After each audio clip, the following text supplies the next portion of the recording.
So ngayon, papunta na ako ng Cubao. Ayan, bareface, I did not wear any makeup at all. And wala akong gana mag-wear ng makeup because of those happening that I lost those talagang jewelry na yon na pearl. And hindi pa rin ako makamove on, pero may mga bagay talaga na pag hindi sa atin, kailangan na natin i-let go. So ayoko mag-makeup, ayoko talaga. Magulo yung condo ngayon, sobrang gulo. Kasing gulo ng isip ko ngayon. And I'm so tired of this kind of situation to me. I'm so tired, and kung hindi ko makaya, baka ma-suicidal issue ako or magpakamatay na kaya ako para matapos na lahat. And hindi ko na kaya talaga, nadidepress ako, sobrang depressed ko. Kung nangyari na to sa akin dati, oo, nangyari na to. And sinabi ng asawa ko, bitawan mo yung kutsilyo. Sabi ko, ayoko na, sasaksakin ko ng sarili ko. Pagod na ako, gusto kong umuwi, pero hindi pa rin tayo makauwi kasi ayaw ibigay sa kanya yung passport niya. Sabi ko, ba't ayaw ibigay sa'yo ang passport mo? Sabi naman niya sa akin, kasi nga siguro yung kalibin niya na doktor ang nag-hold ng passport niya. Sabi ko, aminin mo kasi hindi ako tanga. Hinold ba niya ang passport mo kaya hindi tayo makakauwi? Tapos sinabi na nga sa ako, pakibaba yung kutsilyo. Sabi ko, sasaksakin ko na talaga. Tapos nag-aanuhan kami nung kutsilyo na kitchen knife talaga. Sabi ko, sumusobra na siya. Sabi niya, pakiusap. May future ka, makinig ka sa akin. Umiiyak siya, sabi niya, please kaya inagis niya lahat ng kutsilyo sa labas ng bahay. May future ka. Kailangan mo makinig sa akin. Kung nadidemonyo ka ngayon, magdasal ka, babantayan kita, magrosaryo ka, magdasal ka na hindi sasapi sa'yo yung masamang espiritu na yan.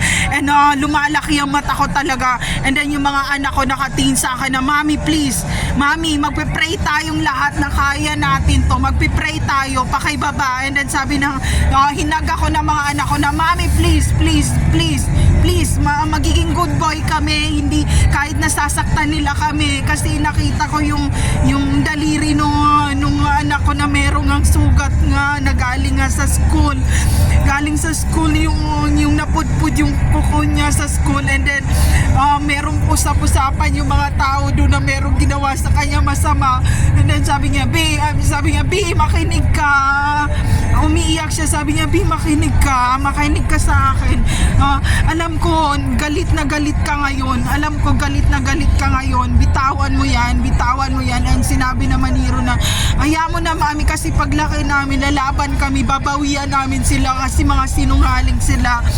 And then sabi ko, tingnan mo yung ginawa sa kuko ng anak mo. Tingnan mo, pinudpud niya, ninel cutter niya yung kuko ng mga bata, Sabi niya sa akin, sabi niya, alam ko, sabi niya, I know, Mami, I know. Sabi niya, lagi niya kami minamaltrato, ganyan. Sabi ko, sumusobra na talaga siya. Sabi ko, pag hindi ako makapagpigil, masasaktan ko siya. And hindi ako sanay na binabastos ako ng mga kapitbahay at ng mga kamag-anak ko kasi masipag ako, madali akong utusan, pero hindi mo ako mababastos.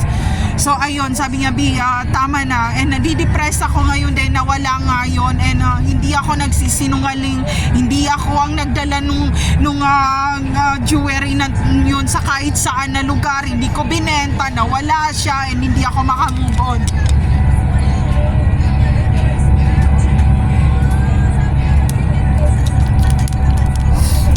Tapos ayun, sabi ng mga anak ko, behave na, Mami. And then binitawan ko na yung kutsilyo talaga kasi isasaksak ko talaga yun sa sarili ko. And sabi niya, wag, mala-life sentence ako. And kukunin nila yung adoption sa mga bata, sasabihin nila na dahil sa akin kaya mo ginawa yan. So binitawan ko na, sabi ko akin na yung rosary, magro-rosary ako.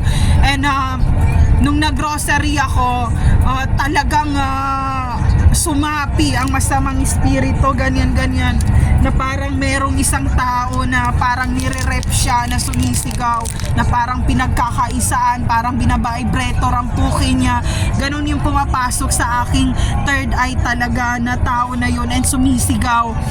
And then kaya nung time na yon, sabi ko, may babaeng sinaktan, yun ang sumasapi na yon. Sabi niya, anong pakiramdam, ganyan. Sabi ko, okay na ako. Sabi niya, akin na yung mga kutsilyo, dadaling ko sa labas.